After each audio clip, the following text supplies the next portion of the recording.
دوستان ما از کوههای بلندیم با ما پستی نمیزیبن رحمت بر برادرها که اومدن ما را دستگیری کردن لیتس گو دشت میریم استحصال کاوکاز بوده صفتشان یکم درجه می باشد. از نام کانال شیرمردان گپ زنید با شما تخفیف کرده می شود. سکرین کرده رسم را با واتساپ در روی اکران بوده روان کرده رزمری خود را در حال دریافت کنید.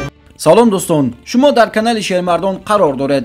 در همین ویدیو لایک گذاشته و کامنتاری نویسید. ما باشیم آغاز میکنیم. لیگ اسیا حریف نوی ورزشکار توجیک فریدون عادلوف را رسما اعلان کرد.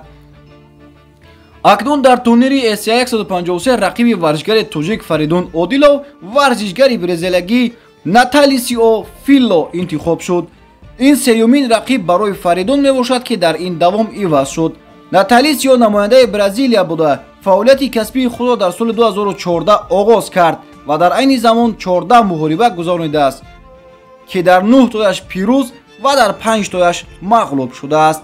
اگر فکری شخصی من باشد محاربه فریدون را با ورزشکاری توپ دیدن میخواستم، چون تماشای محاربه ها با شخصان مشهور هم جالب و هم تجربه به ورزشکاران می شود. امیدوارم که در این محاربه ورزشکار ما غالب می شود.